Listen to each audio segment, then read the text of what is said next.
Welcome to the July 28th, 2025 meeting of the Stunsville City Commission with invocation offered by Commissioner Waddington, followed by Pledge of Allegiance. First of all, I'd like to ask for a moment of silence for the 3 Lorraine police officers.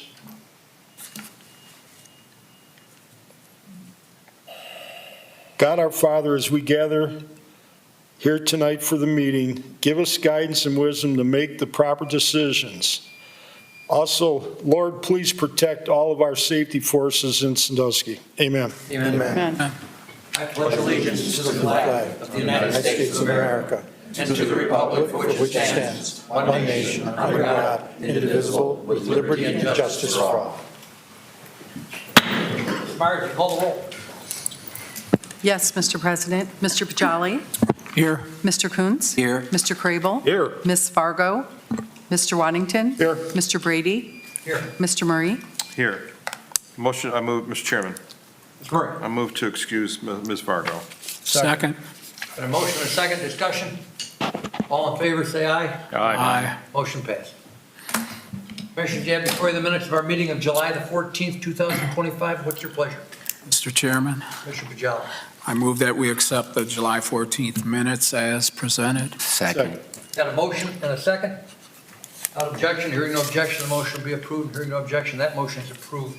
Tonight, we have a public hearing on the 2026 tax budget. That hearing will be conducted by our Sally Martin, our senior account auditor. Okay. Ohio Revised Code, Section 5705, requires an annual tax budget to be submitted to the county auditors each year. Prior to submitting it to the county, a public hearing must be conducted, which is the purpose of this evening's public hearing. Failure to submit a tax budget to the county could result in denial of future local government funds. The tax budget allows the county's Budget Commission to review the city's anticipated and historical revenue and expenditures for each fund. The tax budget is comprised of the current year's estimated revenues and expenditures, along with 2 previous years' actual revenues and expenditures. The Budget Commission will review the tax budget and generally looks for over or under funding. Once approved, this tax budget will help determine the funding for next year. As stated previously, this legislation is required by ORC and must be approved annually. With that, I'm happy to entertain any questions or comments you might have pertaining to the tax budget that Michelle has presented you. As this is a public hearing, we'll entertain comments or questions from the public. Mr. Tucker, do you have any questions?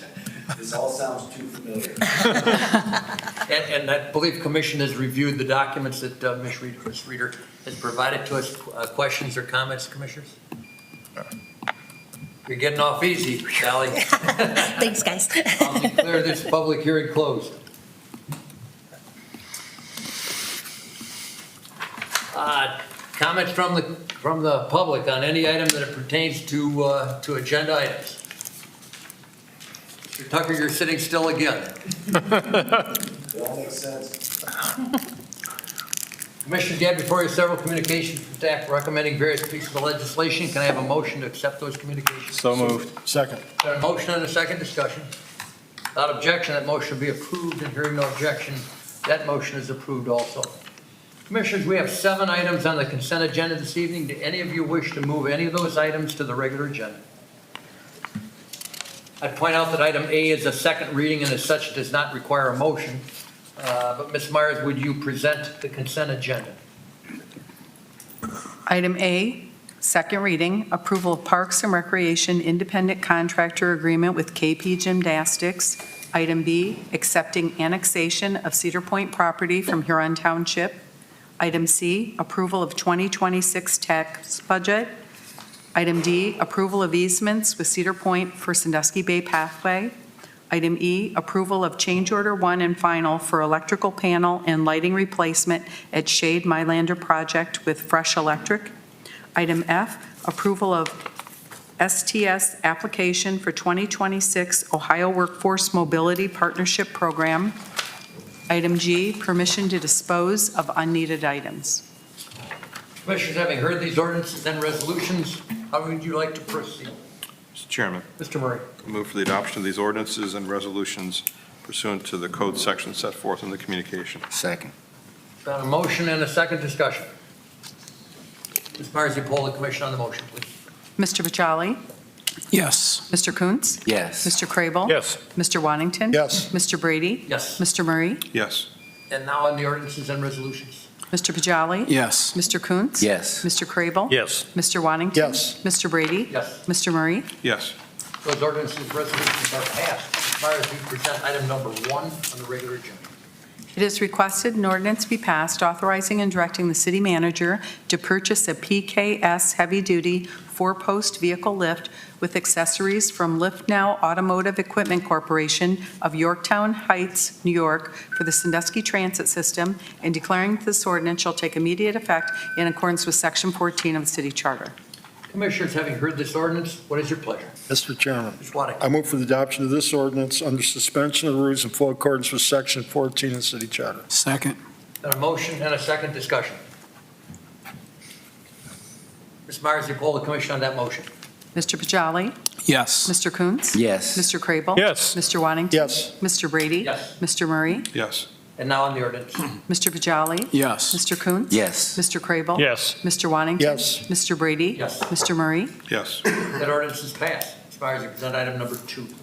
It is requested an ordinance be passed providing for the submission to the electors of the City of Sandusky a proposed amendment to Section 25 of the Charter of the City of Sandusky, adjusting the minimum for competitive quotations and expenditure threshold requiring competitive bidding, and declaring this ordinance shall take immediate effect in accordance with Section 14 of the City Charter. Commissioners, having heard this ordinance, how do you wish to proceed? Mr. Chairman, Mr. Cribble. I would move approval of item 2, the ordinance thereof under Section 14 of the city charter. Second. Been a motion and a second discussion. For discussion's sake, I would wish to offer in a motion form an amendment to this ordinance that removes the parentheses items, which specifically states $77,000.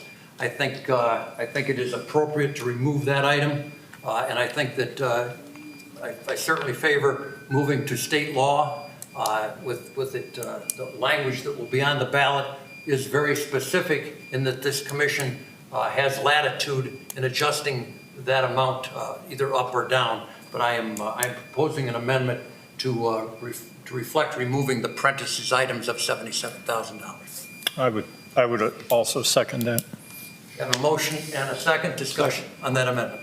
Mr. Chairman, Mr. Murray. I think that's entirely appropriate. I think the eye just gravitates toward that number, and I think that will confuse the voters because there's no way a future commission is going to move that to $77,000, just giving up their own authority. Right. They'll set it something reasonable. Additional comments or questions regarding that amendment? Ms. Byers, you poll the question on the amendment. Mr. Bajali? Yes. Mr. Coons? Yes. Mr. Crable? Yes. Mr. Wantington? Yes. Mr. Brady? Yes, Mr. Murray? Yes. that amendment is passed. We'll return to the piece of legislation. Comments or questions regarding that piece of legislation? Mr. Chairman. Mr. Murray. I'll just reiterate what I said the last time and summarize what we heard from staff before. It's very expensive, very time-consuming for staff to put together legislation for these routine items that we continually pass, often without any discussion. Where it's important, staff knows how to request our input, and we certainly know how to offer it. And so I'm not concerned at all that this is giving up any authority that the commission has. And I will make a further comment, and that is that we talked at the last meeting about the amount of real estate that you should be putting in front of the voters to ask them to consider. I think we cause confusion and dilution if we adopt too many of these and submit them to the voters. So I do support this one, and I do support the change to the civil service rules. And so I would like to see us concentrate our vote on those two. Additional comments or questions, Commissioners, on this item?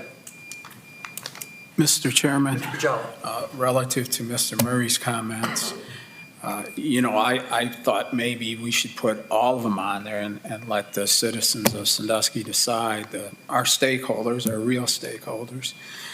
But I'm willing to, for the sake of getting some of these on the ballot, go along and vote in a couple of them. But I would propose, and when we get there, one other one. We'll get to that legislation, Okay. I hope. Am I the only one hearing that noise, or is that that noise?